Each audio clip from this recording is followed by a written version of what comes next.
एक बार की बात है, एक गांव में बड़ा ही आलसी लड़का आर्यन रहता था। जब भी उसके माता पिता आर्यन को आवाज देते थे, लेकिन आर्यन कभी नहीं सुनता था, ना ही किसी बात का जवाब देता था। आर्यन के माता पिता किसान थे, तो वो सुबह जल्दी उठ जाते थे, लेकिन आर्यन 10 बजे तक सोता ही रहता। तभी उसकी माँ ने उसको आवाज दी, उठ जा बेटा, देख सूरज सर पे चढ़ आया है, कब तक सोता रहेगा। लेकिन आर्यन ने कोई जवाब नहीं दिया। उसने चादर को अपने मुंह से ढक लिया और फिर वो सो गया। कुछ देर बाद उसे खाने की खुशबू आने लगी। जैसे ही दाल में तड़का लगा, उसे जोर से भूख लगने लगी। आर्यन उठकर सीधे माँ के पास चला गया रसोई में। माँ, तुमने खाने में क्या बनाया है? तभी उसकी माँ आर्यन के सामने देख के बोलती है, पहले जाकर नहा ले, फिर आकर खाना खा लेना। आर्यन की माँ ने आर्यन के लिए दाल चावल बनाया था, जो कि आर्यन को बहुत पसंद थे। वह जल्दी से आंगन में गया और हैंडपंप से बाल्टी भरने लगा। तभी याद आया कि उसने तो दांत मांजे ही नहीं है। उसने फटाफट मंजन लेकर दांतों में रगड़ लिया। जल्दी से नहा धोकर कपड़े पहनकर रसोई में पहुंच गया। तब तक खाना भी तैयार हो चुका था। माँ ने खाना परोस दिया। खाना बहुत ही स्वादिष्ट बना था। आर्यन ने भर पेट खाना खाया। वह उठने ही वाला था, तभी माँ ने टोका, अरे बेटा, कहाँ जा रहे हो? माँ, लगता है खाना कुछ ज्यादा ही खा लिया। बहुत तेज नींद आ रही है माँ, मैं तो जा रहा हूँ सोने के लिए। है भगवान, अभी 1 घंटे पहले सोकर उठा है। तुझे बस सारा दिन यही है। उठो, खाओ और सो जाओ। तुझे पता है तेरे पिता खेत में कितनी मेहनत करते हैं, तब जाके हमें 2 वक्त की रोटी मिलती है। कुछ नहीं तो जाकर उनकी मदद ही कर दे। उनके लिए खाना ले जा, मैं अभी तैयार कर रही हूँ। जब माँ ने आर्यन को खाना लेके जाने के लिए बोला, तो आर्यन बहुत उदास हो गया। तभी आर्यन ने अपना दिमाग लगाया और अपनी माँ से कहा, माँ, तुम्हें पता है, इतनी धूप में मैं पहले एक बार खाना देने गया था पिताजी को, और फिर मैं बीमार पड़ गया था। तुम ही चली जाओ ना, मैं तो सोने जा रहा हूँ माँ। ये सुनकर माया को बहुत गुस्सा आया। इससे पहले वह कुछ कहती, आर्यन तेजी से अपने कमरे में चला गया और वहां जाके सो गया। माया खाना लेकर खेत पहुंच जाती है। माया जब खेत में आई तो देखा कि आर्यन पिताजी बहुत ही मेहनत कर रहे और खेत जोत रहे हैं। तभी माया वहां जाके उनसे कहती है, सुनो जी, पहले खाना खा लीजिए। आर्यन के पिताजी ने सुमित्रा से कहा, अरे तुम इतनी धूप में क्यों परेशान होती हो? आर्यन के हाथ खाना भेज देती। तभी माया आर्यन के पिताजी को थोड़ा सा परेशान दिखते हुए दिखी और बोली, हमारे तो भाग्य फूट गए हैं। ऐसा आलसी बेटा मिला है, बस खाता है और सो जाता है। भगवान, जाने ना जाने इस लड़के का क्या होगा। तभी आर्यन के पिताजी चिंता जाहिर करके बोलते हैं, अरे भाग्यवान, तुम चिंता मत करो, एक दिन सब कुछ ठीक हो जाएगा। आर्यन के माता पिता आर्यन की इन आदतों से बहुत परेशान थे। वह कोई भी काम नहीं करता था, बस सारा दिन सारी रात सोता रहता था। अगली सुबह आर्यन के पिताजी ने आर्यन से कहा, बेटा आर्यन, मैं खाद और यूरिया लेने शहर जा रहा हूँ, 2 दिन लगेंगे।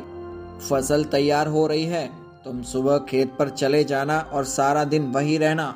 शाम को खाना खाकर रात को वहीं सोने चले जाना। कहीं कोई जानवर खेत में ना घुस जाए और ना कोई हमारी फसल को नुकसान ना पहुंचा दे। ये सुनकर आर्यन ने अपने पिताजी को जवाब दिया, पिताजी, मुझसे ये सब नहीं हो पाएगा, आप माँ को बोल दीजिए। तभी आर्यन के पिताजी आर्यन पे आग बबूला हो जाते और कहते हैं, नालायक, खेत की देखभाल आदमियों का काम होता है। अगर मुझे पता चला कि तू खेत पर नहीं गया और फसल का नुकसान हो गया, तब तेरी खैर नहीं। तभी आर्यन डर गया और पिताजी वहां से जाने के बाद आर्यन माँ से बोला, माँ, सुबह जगा देना, नहीं तो पिताजी मुझे छोड़ेंगे नहीं। दूसरे ही दिन माया ने आर्यन को सुबह 4 बजे जगा दिया। वह वहां हाथ में फावड़ा लेकर खेत में पहुंच गया। वहां जाकर उसने देखा कि चारों तरफ ठंडी हवा चल रही थी।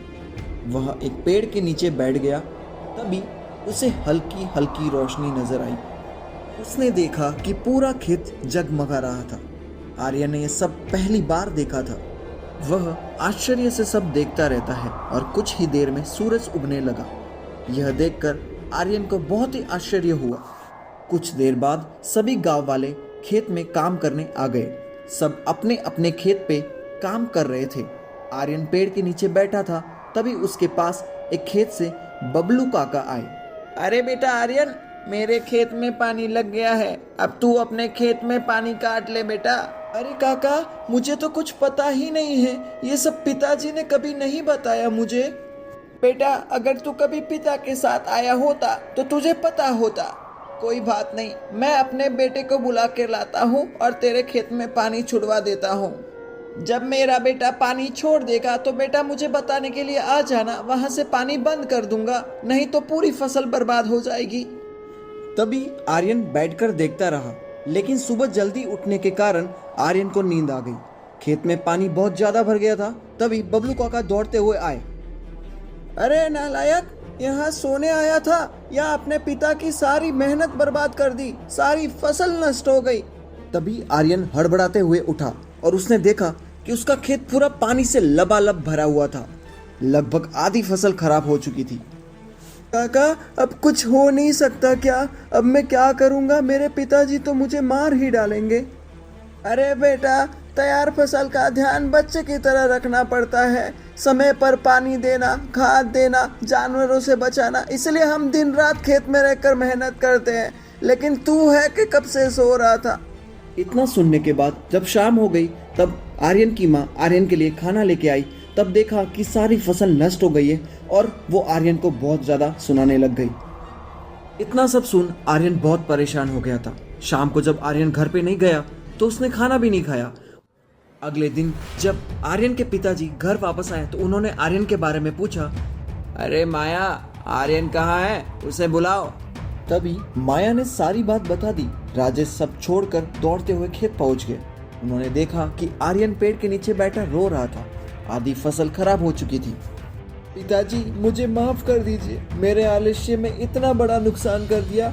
आप चाहे तो मुझे पीट लीजिए। नहीं बेटा, तुझे मारने से फसल ठीक नहीं होगी।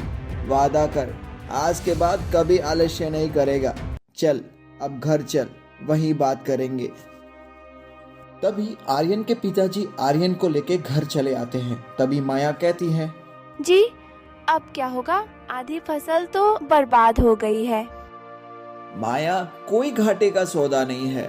आधी फसल देकर अगर बेटा सुधर गया तो यही हमारे लिए काफी है। तभी आर्यन को उनके पिताजी ने बुलाया। अरे बेटा, जो नुकसान होना था वो हो गया। अब हमें कल आधे खेत की फसल उखाड़ कर दोबारा बोनी है। पिताजी, आप बाकी आधे खेत में खाद यूरिया लगाकर उसने काटने का इंतजाम कीजिए। मैं इस पर अकेले काम करना चाहता हूँ। अगले ही दिन आर्यन सुबह 4 बजे उठ के अपने पिता के साथ खेत चला गया। पिता ने बताई जो विधि से खेत में काम करने लगा और आर्यन मेहनत से काम करने लगा। 4 महीने कठिन परिश्रम करने के बाद नई फसल बढ़ती हुई दिखाई देने लगी। आर्यन अब मेहनती इंसान बन चुका था। उसने ये सीख लिया था कि मेहनत का फल मीठा होता है। और ऐसे आर्यन की जिंदगी में एक नया सूरज खिल गया और पूरा परिवार खुशी खुशी रहने लगा।